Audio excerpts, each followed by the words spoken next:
इसमें देखिए खाना बदोश ओम प्रकाश वाल्मीकि ने ये निबंध लिखा है। इस निबंध के विषय में आज पढ़ेंगे। तो सबसे पहले हम खाना बदोश के जो निबंध कार्य हैं ओम प्रकाश वाल्मीकि, इनके जीवन परिचय के विषय में देखते हैं। सबसे पहले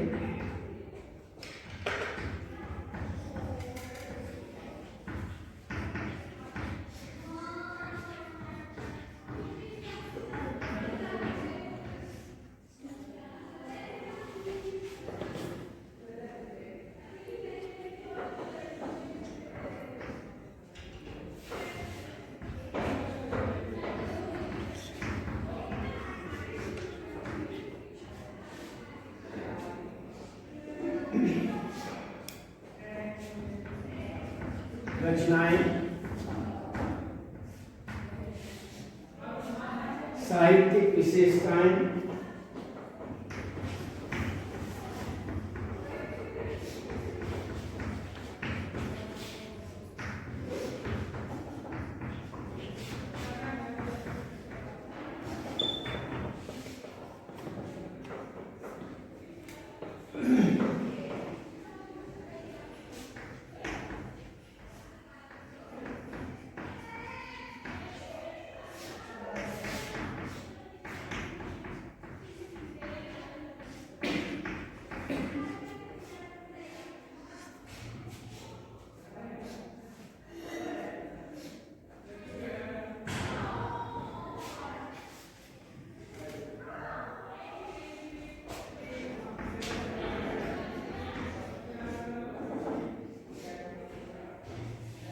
ये देखिए इसमें ओम प्रकाश वाल्मीकि जी का जीवन परिचय, रचनाएं, साहित्यिक विशेषताएं, उसके बाद पाठ का परिचय और पाठ के परिचय के बाद पाठ का सार।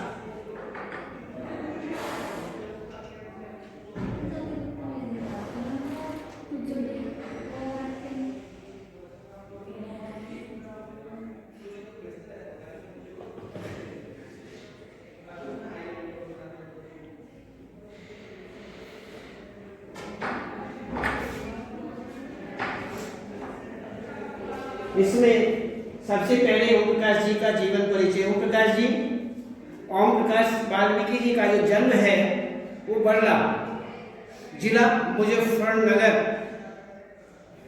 उत्तर प्रदेश में हुआ।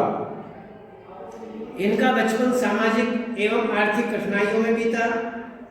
पढ़ाई के दौरान इन्हें अनेक आर्थिक, सामाजिक और मानसिक कष्ट झेलने पड़े। वाल्मीकि जी कुछ समय तक महाराष्ट्र में रहे।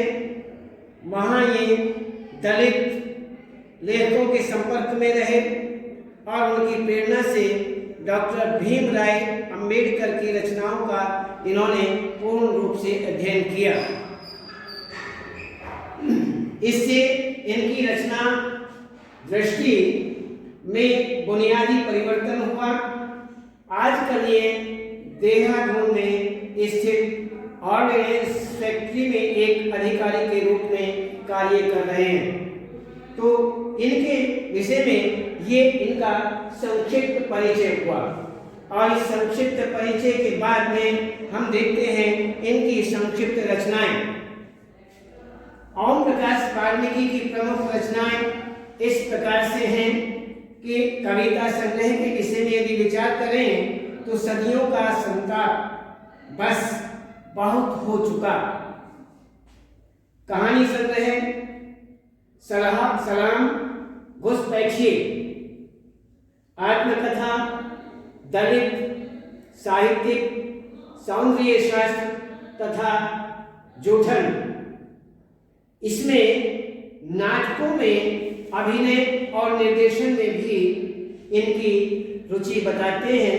इनकी बहुत अधिक रुचि रही। इनकी आत्मकथा जूठन के कारण इन्हें हिंदी साहित्य में पहचान और प्रतिष्ठा प्राप्त हुई।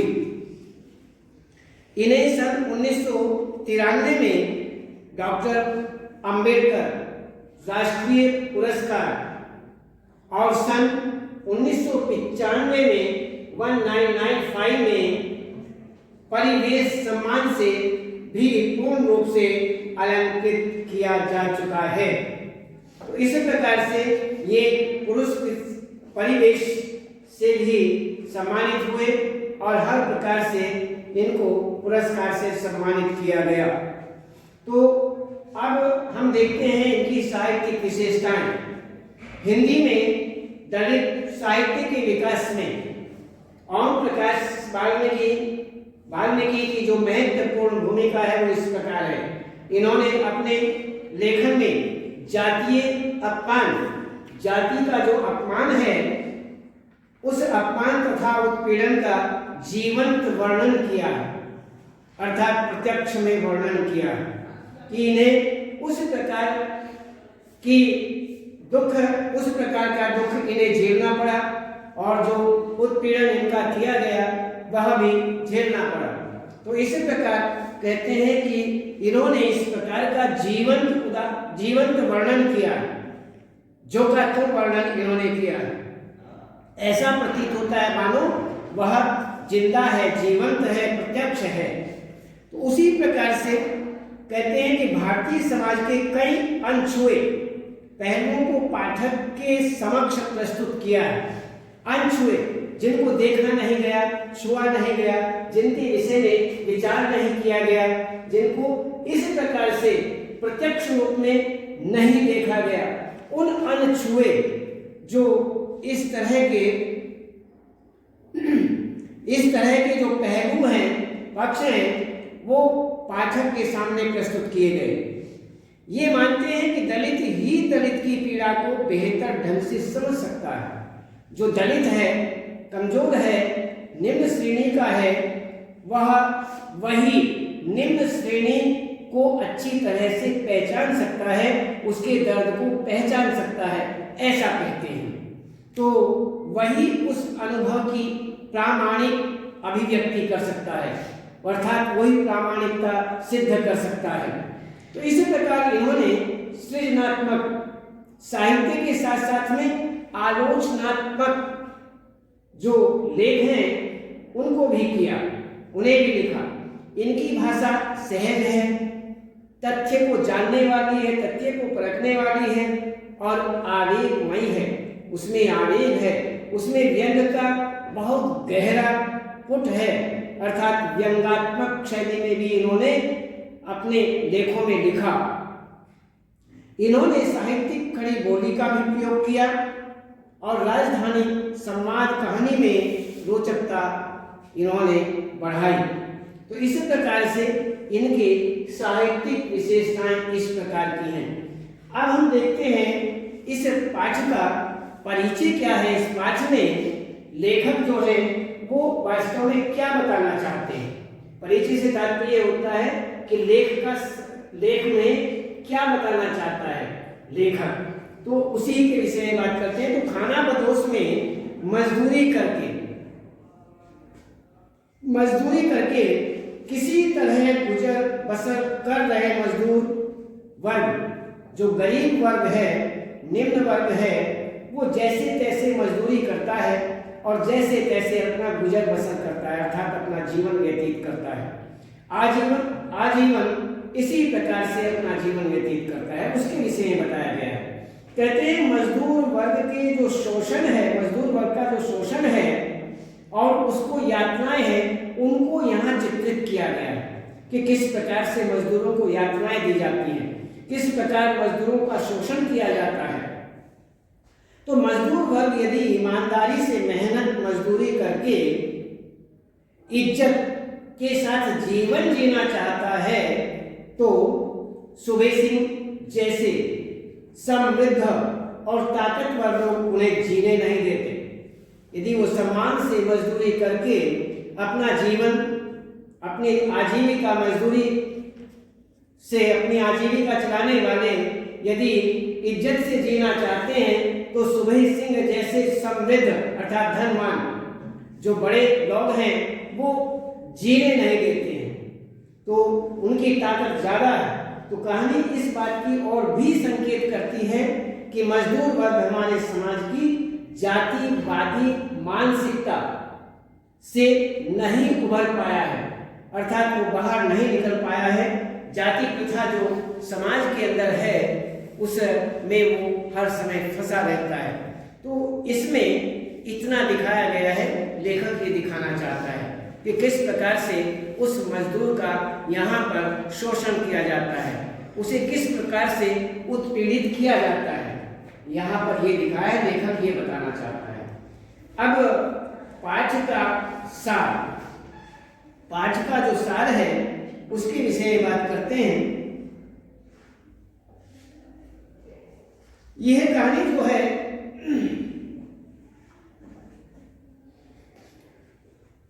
ईंट भट्टे पर काम करने वाले मजदूरों की समस्याओं से जुड़ी हुई है। जो मजदूर हैं उनसे जुड़ी हुई समस्याएं हैं। सुखिया और उसकी पत्नी मानो नाम है, उसकी पत्नी मानो ईंट के भट्टे पर मजदूरी करने गांव से दूर चले जाते हैं। एक सप्ताह का काम देख करके असगर ठेकेदार ने उनको वे भट्टे पर चले जाते हैं। उन्होंने एक सप्ताह का उनका कार्य देखा कि बहुत मेहनती है।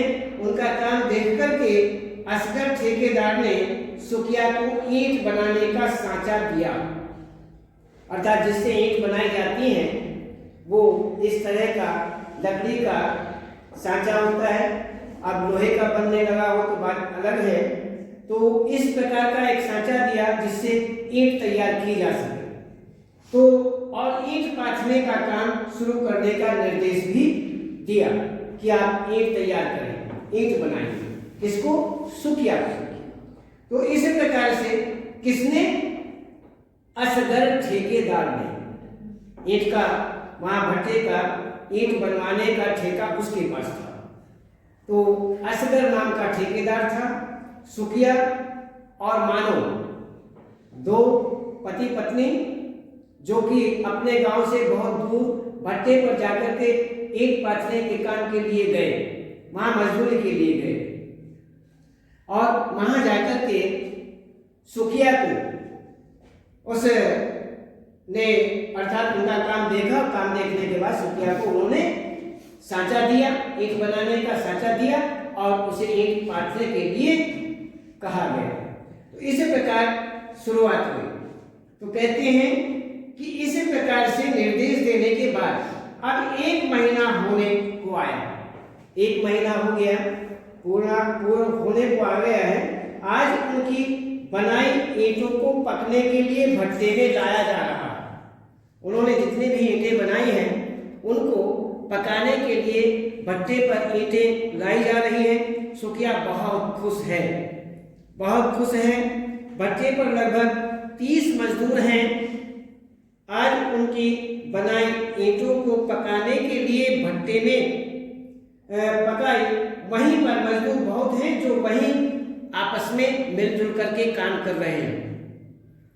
तो इस प्रकार से भट्टे पर लगभग 30 मजदूर जो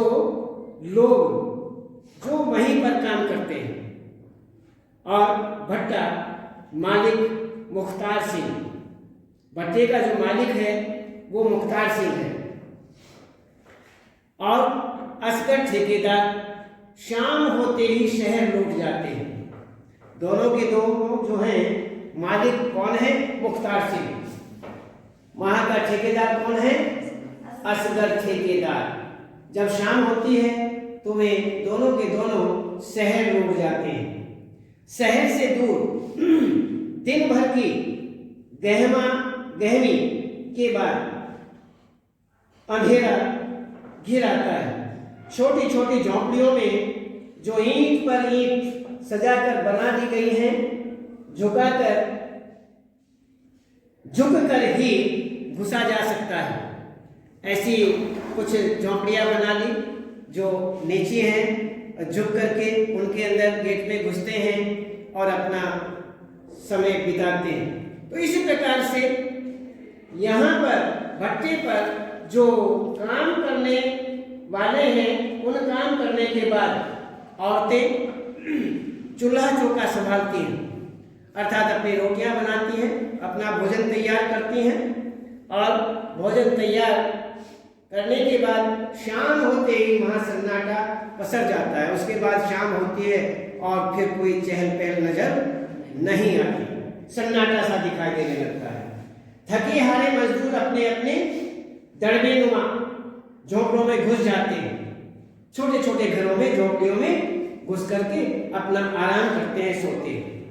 सुखिया की पत्नी मानो यहाँ घबराहट, सुखिया की पत्नी मानो को यहाँ घबराहट होती है, वह घबराती है, लेकिन जीवन को बेहतर बनाने की लालसा ने उन्हें वहाँ कैद कर रखा है। कहते हैं कि जो सुखिया की पत्नी मानो है, यहाँ रहते हुए, यहाँ सोते हुए, यहाँ काम करते हुए उसे घबराहट बन जाती है, वह दुखी रहती है, परेशान होती है। लेकिन क्या करें, भविष्य को अच्छा बनाने के लिए, अपने जीवन को अच्छा बनाने के लिए यहाँ पर मजबूरन उन्हें रहना पड़ता है। और इसी प्रकार से वह सुखिया के मन में नरक की जिंदगी से निकलने के लिए गांव से बाहर रहकर रुपए कमाने की इच्छा से वे नरक की दुनिया से निकल जाएं, गरीबी से दूर हो जाएं, इसलिए वो दूर जाकर के पैसा कमाने की इच्छा से यहाँ आए। वह मानता है कि प्रदेश में रहकर ही मर्द की औकात का पता चलता है। मर्द की औकात अर्थात वह किस प्रकार का सम्मानीय व्यक्ति है, कौन कैसा है, कितनी मेहनत करता है, कितना परिश्रम करता है और आगे किस प्रकार से आगे बढ़ता है, तो बाहर रहकर पता लगता है, घर के अंदर रह करके नहीं। इसीलिए यहाँ पर वही कहते हैं कि प्रदेश में रहकर ही मर्द की औकात का पता लगता है। तो इसी प्रकार घर में तो चूल्हा भी शेर बनता है, चूहा भी शेर बनता है। चूहा जो है घर में यदि है वह भी शेर बन जाएगा, वो भी खतरनाक सिद्ध हो सकता है अपनी जगह। तो इसी प्रकार से पहले ही महीने में सुखिया ने कमाकर कुछ रुपए जुटा लिए। सुखिया जो है पहले महीने में उसने मेहनत की और मेहनत करने के बाद उसने कुछ पैसे कमा लिए, जुटा लिए, इकट्ठे कर लिए। तो इस प्रकार से वह कई बार गिनकर खुश हो चुका है। क्यों, जिसके पास पैसा न हो तो वो कुछ पैसे उसे कहीं से मिल जाएं, उसकी मेहनत के मिल जाएं, तो उसका मन बड़ा खुश होता है और उन्हें बार बार गिनने का प्रयास करता है और अपना मन प्रसन्न करता है। तो इसी प्रकार से उसने भी, सुखिया ने भी ऐसा ही किया। रुपये देखकर मानो को भी लगने लगा कि उनकी जिंदगी संवर सकती है। जब पैसे इकट्ठा होना शुरू हो गए पहले महीने से ही, तो सुखिया की पत्नी जो मानो है उसके भी मन में आ गया कि हाँ, अब हमारी जिंदगी, जीवन जो है वो सुधार पर आ जाएगा, सुधर जाएगा। तो सुखिया के हर काम में मानो सहायता करती है। सुखिया की पत्नी है इसलिए सुखिया के हर काम में साथ देती है। और असगर ने जसदेव नामक छोटी उम्र के एक लड़के को भी उनके काम पर लगा दिया। ऐसा ही जो काम था उसी ही काम पर एक असगर जो है, असगर कौन थे? ठेकेदार ने एक जसदेव नामक छोटी उम्र है और उस छोटी उम्र जसदेव नामक छोटी उम्र के एक लड़के को भी उनके काम पर लगा दिया। उनके आने से मानो भी अब ईंटें पाथने लगी है, वह भी ईंटें पाथती है। तो एक दिन मालिक मुख्तार सिंह की जगह बेटा सुबे सिंह भट्टे पर आया। तो इस प्रकार से यहाँ पर कहते हैं जब वह भट्टे पर आया, वह बड़ा रोग वाला था।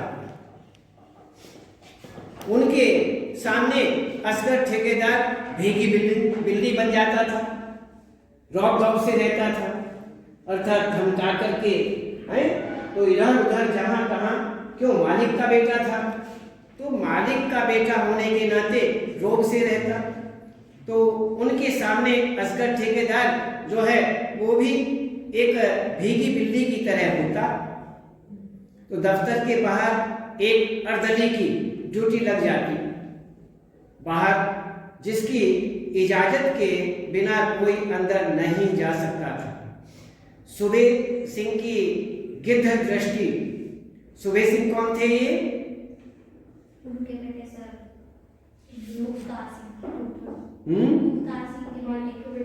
मुख्तार सिंह के बेटे। तो यहाँ पर कहते हैं सुबेद सिंह की जो दृष्टि थी, आंखें थी, देखने की जो बात थी वो गिद्ध की तरह देखता था। गिद्ध जो है एक छोटी से छोटी वस्तु को सहज देख लेता है, और गिद्ध की दृष्टि इसलिए कहा जाता है वो दूर से भी साफ देख लेता है। बहुत तेज दृष्टि गिद्ध की दृष्टि होती है। वो आकाश में बहुत ऊंचाई पर उड़ता है, जो कि हम भी देखने में पड़े मुश्किल करते हैं, मुश्किल होती है, लेकिन वह वहां से नीचे देख लेता है। बहुत तेज दृष्टि होती है, गिद्ध की दृष्टि के विषय में बहुत प्रसिद्धि है। तो इसी प्रकार से वही कहते हैं कि सुबेद सिंह जो है वो गिद्ध की दृष्टि एक दिन किसने पर पड़ गई। वो जो गिद्ध वैसे भी ये भी बताया है कि मांस खाने वाला होता है, मांस खाता है, इसीलिए मांस खाने के लिए इधर उधर जो जानवर होते हैं उन पर उसकी दृष्टि सहज पड़ जाती है कि कहाँ पर मांस पड़ा हुआ है, मरा हुआ पशु कहाँ पर पड़ा हुआ है, वह वहीं पहुंच जाता है और वहां वो मांस खाने लगता है। लेकिन गिद्ध की दृष्टि एक भाव से गलत दृष्टि के विषय में भी बताया जाता है। अब यहाँ पर वही बात रही कि एक दिन सुबेद सिंह की गिद्ध दृष्टि एक दिन किसनी पर पड़ गई। 3 महीने पहले किसनी और महेश भट्टे पर काम करने आए थे। वह भी 3 महीने पहले, क्यों, वहां भट्टे पर तो कोई न कोई काम करता ही रहता है। तो वहां पर किसनी और महेश नाम के 2 ये जोड़ा भी वहां पर काम करने आया था, और इसकी सुबेद सिंह की जो दृष्टि है उसके किसनी के ऊपर पड़ी। तो उनकी 5-6 महीने पहले ही शादी हुई थी, नई शादी हुई थी। तो सुबेद सिंह ने किसनी को दफ्तर की सेवा टहल का काम दे दिया।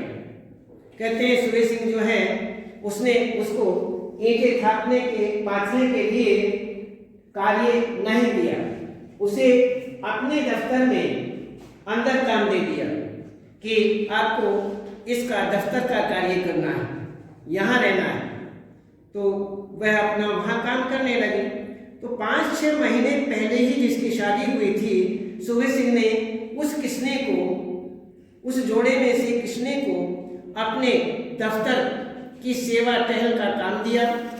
अब किसने ईंट गारे का काम नहीं करती थी, दिन भर दफ्तर में घुसी रहती थी, वहीं रहती। तीसरे दिन सुबह सुबह किसने हैंडपंप पर साबुन से नहा रही थी।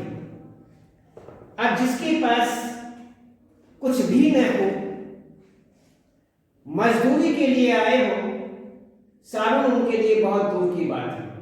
जिसके लिए रोटी भी खाने को न हो, उसके लिए साबुन बहुत बड़ी बात है। इसलिए इस तरह की सुविधाएं जो हैं, सुविधाएं मजदूर को प्राप्त नहीं हो पाती हैं। इसलिए कहते हैं कि 2-3 दिन के बाद में कुछ समय दूसरे तीसरे दिन सुबह देखा कि वह स्नान कर रही है और साबुन से स्नान कर रही है। नहाने की जो साबुन है उससे हैंडपंप पर नहा रही है। भट्टे पर साबुन किसी के पास नहीं था। सबने देखा और कानाफूसी शुरू हो गई। कानाफूसी, एक कान से दूसरे कान, कान से दूसरे कान, कान से दूसरे कान, कहने लगी इस पर कहाँ से साबुन आई, नहाने की साबुन कहाँ से आए, इसने किसे दी। इस प्रकार से उनमें ये चर्चाएं, कानाफूसी कहते चर्चा होने लगी। तो महेश गुमसुम सा अलग अलग रहता।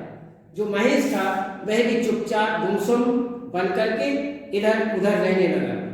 उधर किसनी की खिलखिलाहटें, उसकी हंसी, उसकी मुस्कुराहट, उसकी हंसी दफ्तर के बाहर तक सुनाई पड़ती थी। वह अंदर दफ्तर में काम करती और मिलजुल करके वह आपस में इस तरह की वार्तालाप करते होंगे जिससे वो हर प्रकार से हंसती मुस्कुराती, जोर जोर से हंसती, जिसकी वो खिलखिलाहटें जो हैं वो दफ्तर के बाहर आवाजें आती। तो इसी प्रकार से यहाँ महेश किसने को समझा नहीं पाया, लेकिन महेश जो उसका किसने का पति है वह किसने को अच्छी तरह अर्थात ठीक तरीके से समझा नहीं पाया। ये क्रम जो है ये बना रहा। बस आज इतना ही और कल बताएंगे।